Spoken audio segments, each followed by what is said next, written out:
What's up? Mike B with Bombero Bus, and welcome to part 4 of this barn find. We're going to pull the engine in this video, and just so you know, we tried to turn it over and the starter wouldn't work, so it can probably be fixed, but I'm just bummed out on that and gonna move on to something else. So we're excited about pulling this motor on the Rooster here. So let's get to it. First measures, I got me a box here to open up, taking off some ducts, those vacuum lines from the SVDA that weren't even hooked up. It's gonna start with taking off this heater fan, get it out of our way. We're gonna be all up in its business, so I'm gonna get this off for right now. Once I got the clamp off, it just slid right out of there, but had some wires that I just decided to cut. There's no better place to disconnect them. Probably won't use those again anyways, but just in case, I put some numbers there. 1, 1, 2, 2. That's how we'll start. And other than that, she pulled right out of there. Heater fan to the box. Now I'm going to take the air filter off, and you know, take a look in here. There's where you make your adjustments, your airflow, idle screw right there, but the air filter is inside here. And firstly, let me just say, man, I can't express how much I love this hatch and being able to reach things from above. I love Roxanne, my 1970 bus, but I'll tell you what, reaching in the back of that thing can be aggravating at times. So let's appreciate this hatch. What I did was save the last one because there's no telling what I'm going to find in here. So if anything exciting happens, let's all share that together. All right. And we did find some baby rats in here, in particular in the ductwork up front. So I guess the moms abandoned them and jumped out before we moved this bus. But let's see, take a sneak peek. It does look like a nest activity. Okay, let's just move that out for now. A nest. Nothing appears to be in it right now, but that is a nest. Take my stabby thingy. This was found in the bus too. I've been using it for all kind of things so far, reaching and poking at things that you don't want to touch with your hands, and this is going to be another example of it. I'm going to make sure there's nothing in there that carries bubonic plague. Get it out. Okay. All right, we'll get her on out now. Okay, the box is off and the filter's out. Cleaned out the little rat nest, and I noticed another treasure. The treasures just keep coming. Nice little flathead. So we'll add that to our treasure box. Gonna go ahead and pull off the oil filler neck.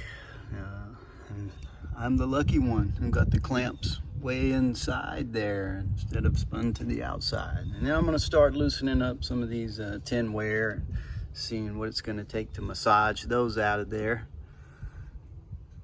So but as you can see, after sitting outside for 26 years, literally in the sun, that's before it got put inside that barn.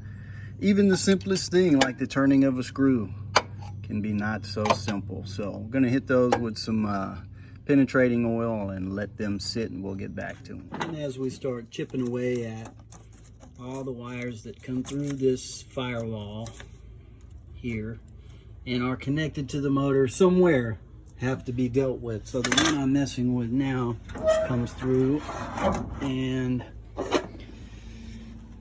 it's just this. So you got your cluster for your ignition coil, and that's what that goes to where I just pointed. The ignition coil was present and accounted for, but not in place. So all that's already been disconnected. I'm just gonna take this ground off. That happens to be a 10, and one more clump of wires that won't be connected to the motor when we drop it. Can't forget about our throttle cable coming through the firewall. it's got to be disconnected. It just travels through here and is held down by that little screw. And as with the theme, I've gone ahead and hit it with PB Blaster, be able to get it off. So let's loosen that up, pull that cable out, make sure it's not stuck when we drop the motor. And it's out. You can see I just pushed it through the hole there and got it resting up there out of the way. While I was here, I went ahead, this is one of the top motor mounts. The other one was, I don't know if you can see it down in there, and it's off because when we took the starter off, that bolt there, the D bolt is what they call it, does double duty. Not only does it hold this motor, but it also attaches the starter on the other side. So that one is out. Went ahead and hit that one with some penetrating oil, and we'll give it some time to sink in. And if I'm offending anybody by saying motor over and over again, I do apologize. I recognize it is an engine, but we are Southern and we call them motors. What I'm going to do is go under there and show you where the two bottom bolts are that you need to take out before you can even think about dropping the motor. They're where the engine mounts to the transmission. So we're going to crawl into here. I'm all alone. I don't have any camera help right now, but I want to get these out. So I'll do my best to show you. There's one I've already started backing it out, and another one is over, where'd you go? Right there. So that's where the oil drains out. You go a little bit forward of that to the transmission, and you can see where those two bolts are. They're 17 millimeters, and I'm gonna need both hands, so I'll get to work on taking those out. All right, there they are.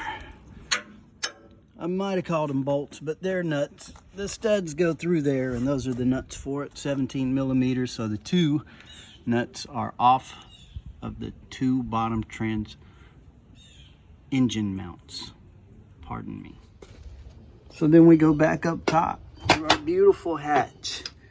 You remember I told you the one there is already taken off because it holds the starter on, and we've already removed it. So there's only one more engine mount left, and if you can see it, it's that one right there. So I'm gonna work on getting that one off. So how come this motor's not gonna drop out of the bottom when I release that last nut?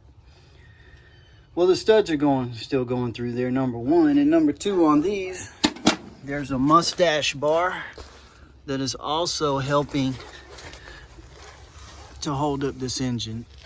And that is it. And nothing is gonna happen until I undo those two nuts right there. And of course, by then we'll have the jack up under it, and we'll get to that part when we get to that part. So I got it broke free with a cheater bar, and you know, I hoped, but as you may have suspected, it'll only go so far before the whole bolt starts spinning. So on this particular one, you're gonna need somebody over on the other side holding it, holding the bolt, so that you can actually get this nut off of there. So I don't have any help with me right now, but I'll see if I can wedge a wrench under there or something and move forward with it. And now that last engine mount is out. So we suspect only the mustache bar is what's holding it up. So talking about treasures earlier, this is a treasure from, if you saw the video on when my brother got his bus, we got an engine stand and this engine dolly with it. So we've never done this before, but we hope to get our jack in there and use it with this dolly. Those 2 bolts out for the driver's side mustache bar, and same on that side. Those 2 are out, and the weight of it is on the jack. We felt some movement when I pulled those out, so let's see if we can wrestle around with this thing.